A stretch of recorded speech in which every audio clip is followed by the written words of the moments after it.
Diálogo com Edmo Bernardes é um programa desenvolvido por Diálogo Propaganda. Programa Diálogo com Edmo Bernardes. Apoio. Unimed. Cuidar de você. Esse é o plano. Imunivon. O que importa é a sua qualidade de vida. Maverick. Barbearia Bar e Antiquário.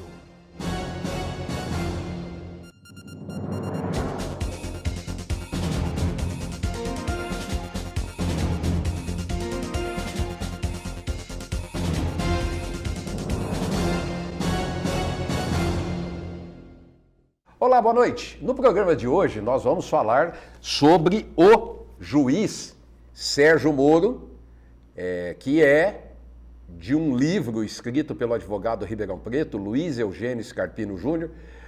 Luiz, obrigado por aceitar o nosso convite. Obrigado. E eu já quero de cara cumprimentá-lo pelo O Homem, o Juiz e o Brasil. Da onde saiu essa frase? Esse foi um título que nós e a editora, o Grupo Editorial Novo Conceito, ficamos a pensar como nós poderíamos contar exatamente a história de Sérgio Moro, que é o principal protagonista da Lava Jato. Então esse é um livro que fala da Lava Jato na figura de seu principal protagonista, que é Sérgio Moro. E dentro desse aspecto, nós pegamos três questões, na verdade. O homem, Sérgio Moro, quem é, da onde veio, quais são suas raízes.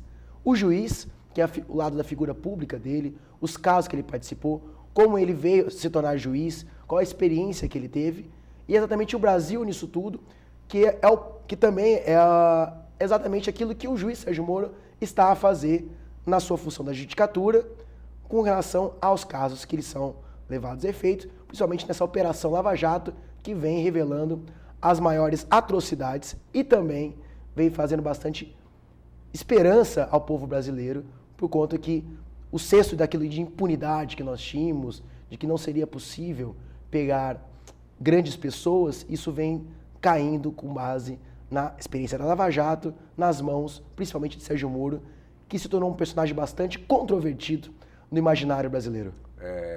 Passar o Brasil a limpo, especialmente se o ministro Dias Toffoli permitir, né? Quer dizer, se ninguém atrapalhar, se tudo der certo, a gente chega lá, né, doutor Eugênio?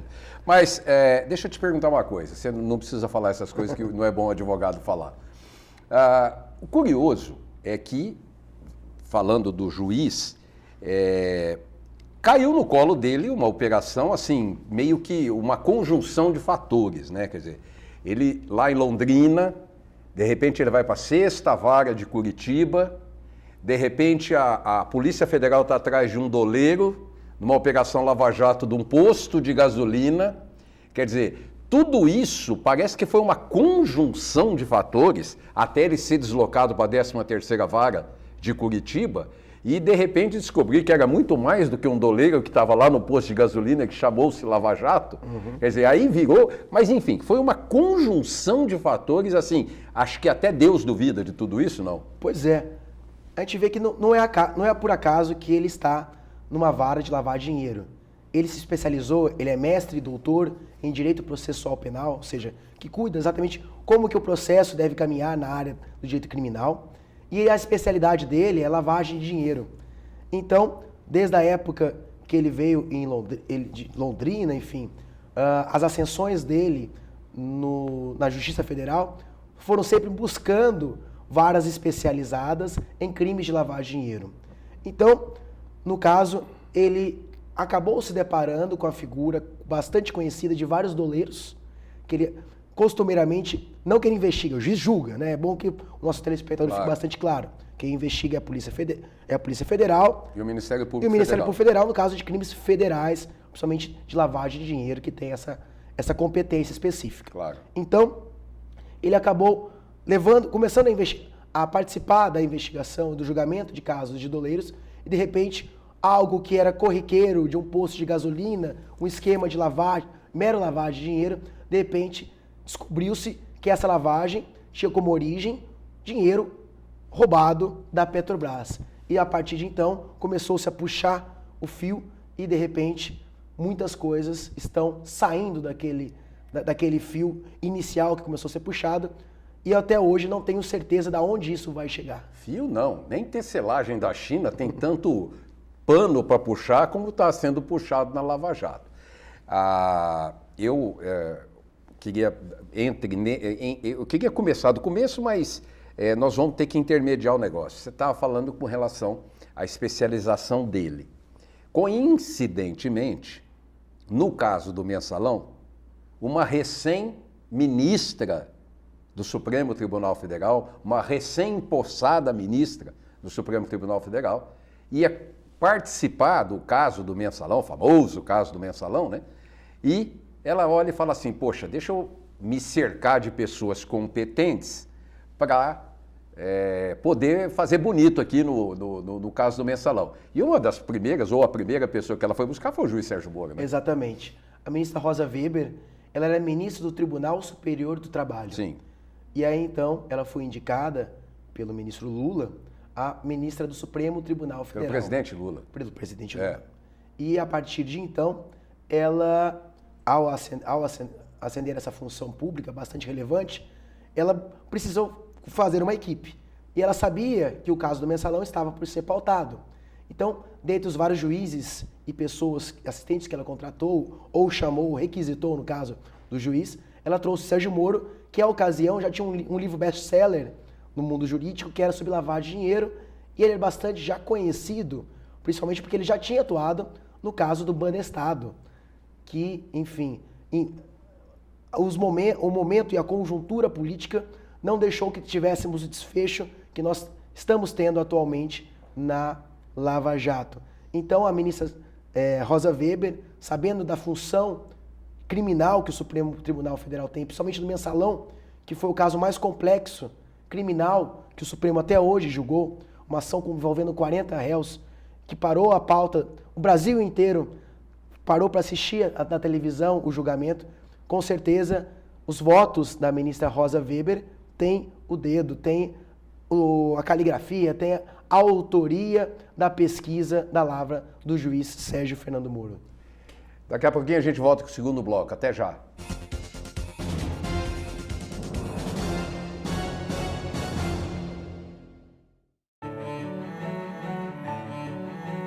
Fomos gerados na mais bonita das esperas. E ao nascer, ganhamos de presente a vida. Para desfrutá-la, é preciso apenas uma coisa: saúde. E colocarmos em prática a nossa vocação, que é cuidar. Hospital Unimed Ribeirão, um marco na saúde de todos nós. Voltamos a apresentar Diálogo com Edmo Bernardes. Apoio Unimed, Imunivon, Maverick. Estamos de volta com o segundo bloco do programa. Tem um recado aí do Alessandro, lá do Maverick Cabeleireiros. Alessandro, para os homens, o Maverick, que é um lugar que se corta o cabelo, faz a barba, mas tem uma experiência também, inclusive com produtos para os cuidados dos homens, né? Isso mesmo, hoje a Maverick ela dispõe de vários produtos, hoje com um leque muito grande, hoje no mercado de primeira qualidade. Inclusive temos óleo para barba, temos loção, temos creme para barba, temos creme para pele e temos shampoo e condicionador voltado ao público masculino. Quem gosta, é um lugar que eu recomendo. Doutor Luiz Eugênio, o juiz Sérgio Moro, poucas pessoas sabem, e o livro conta, teve um problemão com a universidade que ele lecionava, que ele era professor, por ficar em Brasília ajudando, apoiando a ministra Rosa Weber no caso do Mensalão. Pois é, ele é professor concursado na Universidade Federal do Paraná, lá em Curitiba, e na ocasião ele precisava ficar em Brasília, e as aulas dele, que ele ensinava durante a semana, ele quis deslocar apenas para sexta-feira. Ele tem 4 aulas semanais nessa universidade. Uhum. Ele queria dar apenas sextas-feiras. E aí a universidade não quis aceitar, ele entrou com uma ação, a universidade não quis, enfim, eles entraram numa queda de braço.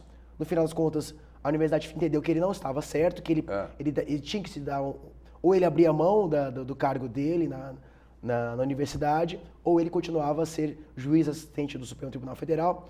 Parece que ele se licenciou nessa época e depois ele retornou, e até hoje ele é um professor bastante pontual e que, ao que as pesquisas nossas levantaram, bastante querido pelos alunos, muito sério, mas que consegue levar com maneira bastante correta o conteúdo. Como é que é o nome da universidade? Universidade Federal do Paraná. Universidade Federal do Paraná. Aliás, coitado desse reitor, hein? Você já pensou se ele tivesse conseguido afastar o juiz Sérgio Moro na época do mensalão? Hoje acho que ele estava execrado do mundo jurídico educacional do país. E dizem que ele não atrasa um minuto para começar as aulas dele, está pontualmente, mesmo com toda essa avalanche de questões, até porque é um cargo público, enfim, ele sabe da responsabilidade dele e faz questão de cumprir bem com isso. Bom, a formação do juiz Sérgio Moro parece que desde sempre ele queria tratar do assunto lavagem de dinheiro. Pelo que eu vi, pelo que eu li no seu livro, pelo que a gente lê um pouco aí por aí, porque ele teve várias passagens, Estados Unidos, Itália, parece, procurando e conhecendo e se atualizando com relação a esse caso de lavagem de dinheiro, né? Ele estudou o caso da Itália, do caso das mãos limpas, mas o caso mãos limpas apareceu para ele nos estudos que ele fez nos Estados Unidos. Ele ficou um tempo nos Estados Unidos, exatamente estudando o crime de lavar dinheiro, após ter se tornado juiz federal. Porque o juiz federal tem um número limitado de competências. E dessas competências que o juiz federal atua, está exatamente esses crimes que a gente chama de crimes do colarinho branco, esses crimes mais sofisticados.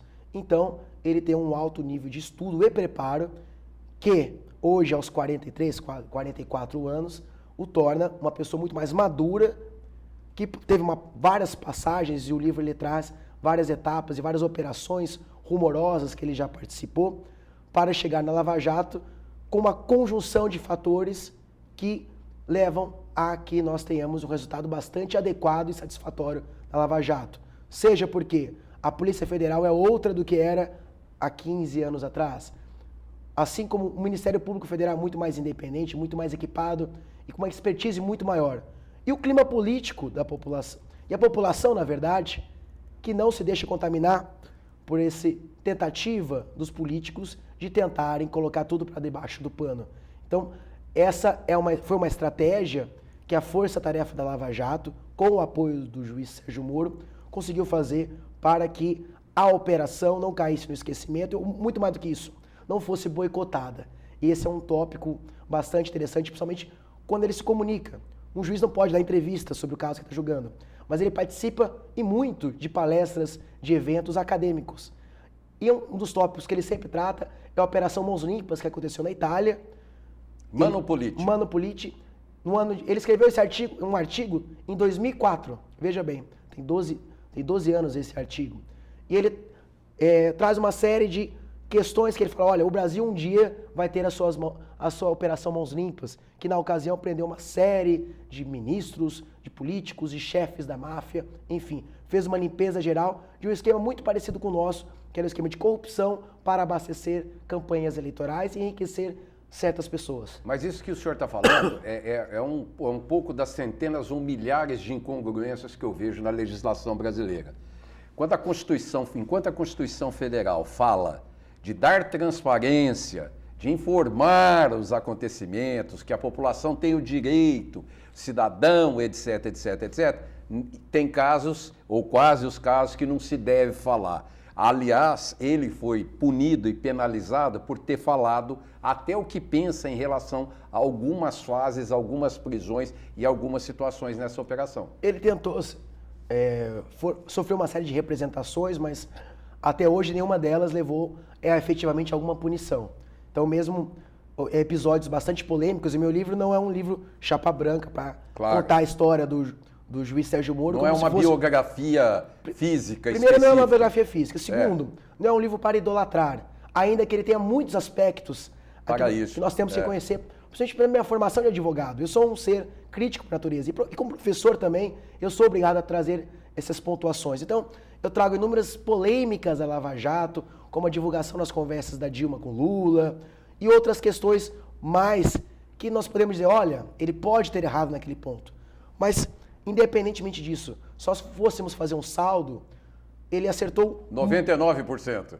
Vamos dizer que o índice de acerto é muito maior, e a coragem, a bravura, a competência dele vem fazendo com que as decisões judiciais, as sentenças que ele vem dando à Lava Jato, vem se segurando ao longo do tempo, tanto o Tribunal Regional Federal da 4ª Região, que é o que sobrepõe a ele, quanto o STJ, quanto o Supremo em grande parte dos casos que aprecia decisões do Sérgio Moro, as mantém. Porque ele já aprendeu com os erros que ele praticou anteriormente. O Ministério Público erra menos, a Polícia Federal vem tendo métodos de investigação muito mais apurados, sofisticados, e todo esse clima vem fazendo com que nós comecemos a passar o país a limpo. Comecemos. Eu vou para o nosso segundo intervalo, daqui a pouquinho estamos de volta. Até já.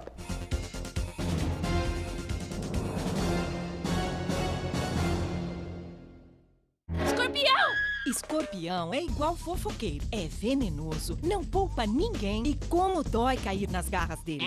Ainda bem que para o escorpião, a Imunivon tem a solução.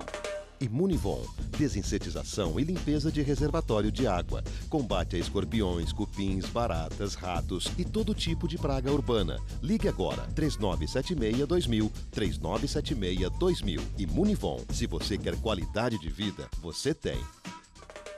Este é o Araújo, leitor dos classificados. Viu a oportunidade perfeita e já trocou de carro. Laura, sempre antenada ao mercado financeiro. No caderno de economia, viu a melhor oportunidade para investir. Walter, garoto antenado, viu a dica certa no caderno C para curtir o final de semana. Faça como eles. Assine o jornal A Cidade, a partir de R$ 23,90 mensais. Consulte também as ofertas com revistas Abril. 0800 775 7575. Leia, assine, anuncie. Voltamos a apresentar Diálogo com Edmo Bernardes. Apoio Unimed, Imunivon, Maverick. Estamos de volta com o terceiro bloco do programa. Esse assunto é empolgante porque, muito embora a gente estava falando que não se deve ou ele não é para ser idolatrado, porque apenas ele está cumprindo a função dele, mas dentro dos descasos e desmandos do Brasil, e no seu livro o senhor cita o caso do Banestado, cita o caso do Mensalão e outros casos, inclusive nos Estados Unidos, do Watergate, né? E que o fato de nós vermos o que sempre, e no próprio caso do Banestado, que se jogou por debaixo do tapete, me permita observar dessa forma, que acho que o telespectador vai gostar de eu usar esse termo e vai entender. O próprio caso do Mensalão, onde as sentenças já estão sendo amenizadas, foram amenizadas. Tá, foi dentro da lei, tá, existe preceito, mas então vamos mudar, porque cada centavo que se extrai de nós, cidadãos do Brasil, é muita coisa que a gente se deixa de fazer nesse país muito pobre, né, doutor? Eu acho que a grande questão que a Lava Jato vem mostrando é que a justiça não pode ser seletiva. Muito se critica isso, a seletividade da justiça. Na minha visão, é uma questão equivocada. Ah, mas ele só está punindo aqueles que estão no poder atualmente, ele é partidário. Fala, olha, se os esquemas que estão sendo encontrados estão na Petrobras, que eles sejam investigados profundamente. Possivelmente, o partido que esteja no poder há mais tempo é aquele que vai ser mais atingido. Claro. Mas aqueles outros que estejam na periferia também estão sendo. Quem imaginaria que uma pessoa bilionária como Marcelo Odebrecht estivesse cumprindo prisão há mais de um ano, como ele está até hoje? Quem imaginaria que um senador da República fosse preso no gozo do seu cargo? Enfim, uma série, como o caso do Delcídio Amaral, que acabou perdendo o cargo e, em poucos dias de prisão, resolveu fazer algo que eu também trato no livro, que é o controverso do Instituto da Delação Premiada. Mas não deixaram o Paulo Bernardo fazer isso. Inclusive, fiquei muito satisfeito com o Procurador-Geral da República, que disse que vai recorrer a essa decisão do ministro Dias Toffoli, ao Supremo Tribunal, ao Pleno do Supremo, com relação à decisão dele. E é engraçado, essa prisão do Paulo Bernardo foi decretada por um juiz federal de São Paulo, num desdobramento da Operação Pichuleco 2. Eu trago no meu livro todas as etapas das operações da Lava Jato e eu explico o nome delas. Então, no caso, no esquema de uma empresa de crédito consignado, descobriu-se que ela servia para lavagem de dinheiro ou para desvio de recursos que abasteciam aí o ex-ministro do Planejamento. Enfim, a questão ela foi o juiz federal de São Paulo quem recebeu o caso, determinou a ordem de prisão desse ex-ministro, por uma decisão monocrática do Supremo Tribunal Federal, mandou soltá-lo. Entretanto, eu sou um pouco otimista no sentido de que, mais do que ficar preso, nós temos que saber que a justiça vem chegando para todos e ela vem sendo democrática. Mas não como o Fernando Baiano preso numa suntuosa mansão em Brasília e recebendo, e que a gente está sabendo, super festas quase que diariamente, né? Quer dizer, a colaboração dele não precisa ser tão premiada assim. Mas o TRF do Paraná também retirou todos os casos do juiz Sérgio Moro que não fossem da Lava Jato, porque ele deve estar atolado até a cabeça, né? Como um caso rumoroso que e uma série de terminações, são 30 etapas deflagradas até agora, e, pasmem, o ministro da Justiça esteve visitando o juiz Sérgio Moro, e uma foto que fizeram, indiscretamente pegou lá no fundo 34. Então, possivelmente, temos mais 4 etapas para serem deflagradas da Lava Jato, dezenas de réus, inúmeros processos, cada sentença do juiz Sérgio Moro é mais de 150 páginas, 200 páginas, enfim. É um caso muito complexo. Então, na 13ª Vara Federal de Curitiba, o juiz Sérgio Moro e outra juíza. Os outros processos que não sejam conexos à Lava Jato estão com esse outro juiz, e os casos da Lava Jato, que são bastante complexos e inúmeros, estão com o juiz Sérgio Moro, o que vem fazendo com que um outro problema da justiça venha sendo, uma grande crítica que se faz, venha sendo debelada, que é a demora no prazo de julgamento. Principalmente no Supremo Tribunal Federal. Principalmente no Brasil inteiro, que não tem estrutura para isso. Mas o senhor citou esse caso da visita do ministro da Justiça no Paraná, e o Ricardo Noblat, em seu blog, já dizendo que o Temer mandou o ministro da Justiça lá saber que pé que está a coisa. Ricardo Noblat, que é um dos primeiros suspeitos, se não for o primeiro jornalista, que será